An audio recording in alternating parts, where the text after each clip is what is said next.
Hey everybody, Gary with Basecamp Trading. Let's take a look at the ES today. The ES was kind of messy today, I guess would be a good way to put it. It was in a zone.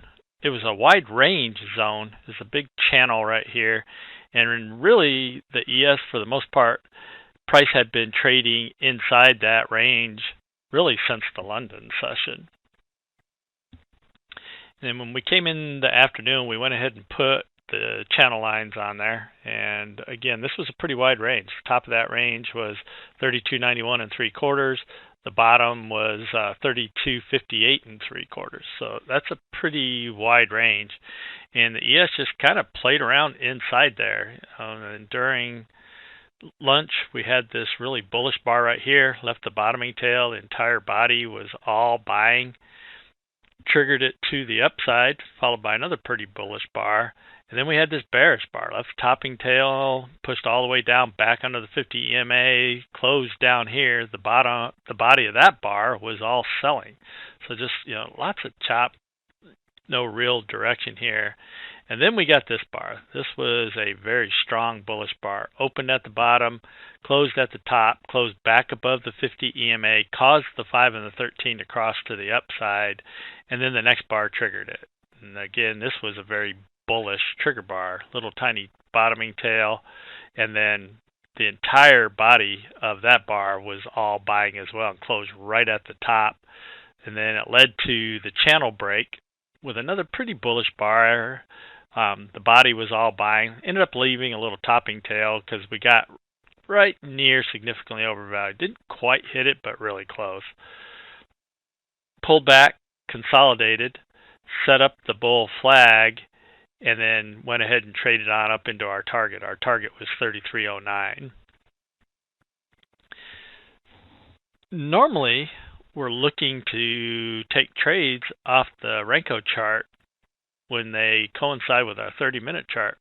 Well, that move back to the upside in the ES on a Renko chart really never gave us any opportunities. I mean, this just went from left to right 45 degrees pretty much straight up. Just no pullbacks into the moving averages, no pullbacks to the cloud, nothing. We just almost straight up. And when you get that type of a situation, we look to our smaller time frame charts. Now the ES pushed higher and then went into this big chop zone right here. And you see we put our lines in again on this area because this was our short-term chop zone. Little false break to the downside, chopped around a little more. And then we did finally get the breakout to the upside above the daily high, made the pullback, set up a fast line zero touch. This was a good setup. We were able to actually take this Renko setup in the room, fast line zero touch, and then we went ahead and ran that right up into target.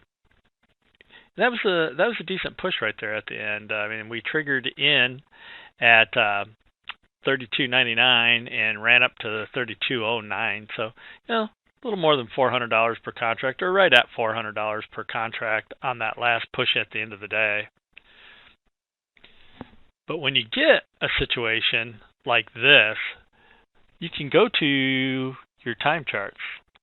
And if you look, for example, at our 5-minute chart right here, we had reverse trend on the 5-minute chart. And then this is where we triggered that 30-minute bar, and it set up this 5-minute bull flag right here. That 5-minute bull flag triggered, and you actually had the potential to make up to $700 per contract, again, depending on how you traded this, but you had potential to make up to $700 per contract on that 5-minute bull flag. So we're always looking to confirm our entries off the 30-minute chart, but we rarely are going to take a trade right off the 30-minute chart, and occasionally we get a situation like we had on the Unirenko chart where we just didn't get any kind of an entry. So we can look at our 5-minute chart, had a nice bull flag set up, so a nice potential entry, take advantage of the 30-minute signal. That 30-minute signal was confirming this bull flag on our 5-minute chart. So again, a couple decent trades in the ES today off of a bullish setup.